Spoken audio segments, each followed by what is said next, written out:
বড় মেলার ঈদ তো এখন মানে টেনশনে কাটে। আমরা চাঁদ রাতটা ওদের বাসায় করি, আর ঈদের দিন ঈদের রাতটা সবাই এখন আমার বাসায় করে। এটা 30 বছর ধরে হয়ে আসছে। বড়বেলার ঈদও তো আসলে আমরা নানাভাবে উদযাপন করে থাকি। আপনার বড়বেলার ঈদগুলো কেমন কাটে? বড় মেলার ঈদ তো এখন মানে টেনশনে কাটে। একে গিফট দিতে হবে, ওকে গিফট দিতে হবে, ফ্যামিলি মেম্বার্স আছে, টাঙ্গাইলের বাড়ি আছে, আত্মীয় স্বজন আছে।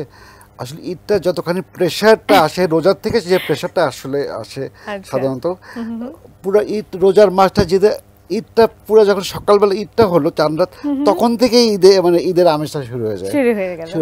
চাঁদ রাত থেকেই শুরু হয়ে যায়, চাঁদ উঠলো তখনই শুরু হলো মেহেন্দি দেওয়া। এটা হয় আমার বাসায় হয়, আমার বোনের বাসায় হয়, শাবনাজের বোনের বাসায় হয় নিয়মিত। হ্যাঁ, নিয়মিত একটা চাঁদ রাতটা খুব আমরা সবাই একসাথে পালন করি। ভীষণ ভালো। এটা কিন্তু আমার ননদ, আমার বোন, আমরা সবাই মিলে যে কোনো একটা বাসায়, হয় আমার ননদের বাসায় নাহলে আমার বোনের বাসায় চাঁদ রাতটা পালন করা হয়, যাতে বাচ্চারা সবাই একসাথে, কাজিনরা এনজয় করতে পারে, ওদের বন্ডিংসটা যেন ভালো হয়।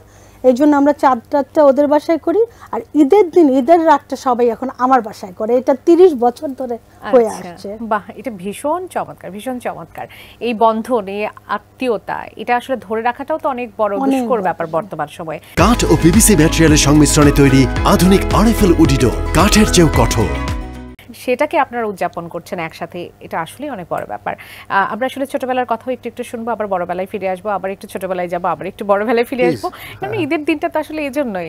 ভাই, যদি একটু সালামির কথা জিজ্ঞেস করি, যে ঈদের সময় তো নানাভাবে আমরা সালামিটা আসলে ছোটবেলায় একভাবে নিতাম, বড়বেলায় আপনি বলছিলেন দায়িত্ব দায়িত্ব দায়িত্ব, সেখান থেকে যদি একটু জানতে চাই, বিয়ের পর যখন প্রথম শ্বশুর বাড়ির সালামি পেলেন, সেই গল্পগুলো যদি একটু শুনতে চাই, সেটা কেমন ছিল? হ্যাঁ, বিয়ের পরে শ্বশুরবাড়ি থেকে অবভিয়াসলি আমার শ্বশুর খুব জেন্টলম্যান ছিলেন, খুবই কাইন্ড হার্টেড লোক ছিলেন, আমাকে খুব ভালোবাসতেন। আচ্ছা। তো ঈদের দিন যেটা হয়, সালাম করলাম। শ্বশুর থেকে আমার শাশুড়ি বেশি। আচ্ছা আচ্ছা, শাশুড়িরা সবসময় জামাইকে বেশি ভালোবাসে। শাশুড়ি ওরা তো 3 বোন, সবচেয়ে ফেভারিট জামাই আমি। সবচেয়ে ফেভারিট জামাই আমি অলওয়েজ আমার শাশুড়ি আম্মাকে বলতাম যে 3 জামাইয়ের মধ্যে বড় যদি রুই মাছ রান্না করা হয়, তা আমরা 3 জামাই বসবো, তো মাথাটা আপনি কাকে দেবেন? আচ্ছা, তারপর নাইম তুমি এটা বলো না, এই কেমন কি সবাই কি মনে করবে। আমি দেখতে চাই আপনি 3 জামাইয়ের মধ্যে কাকে দেবেন, এই পরীক্ষাটা। কিন্তু আম্মা মানে আমি সবসময় আমি ওনার সাথে এটা নিয়ে মজা করতাম, জোকস করতাম। আমার শাশুড়ি অনেক ক্লোজ ছিলাম। তারপরে জানতে চাইবো, প্রথম সালামি কত ছিল শ্বশুর বাড়িতে? আই থিঙ্ক ওই সময় 1000 টাকা ছিল, 1000 টাকা। এটা কি শ্বশুর দিয়েছিলেন নাকি শাশুড়ি দিয়েছিলেন? শ্বশুর শাশুড়ি দুজনে 1000 দোয়া করে দিয়েছেন। বাহ, চমৎকার।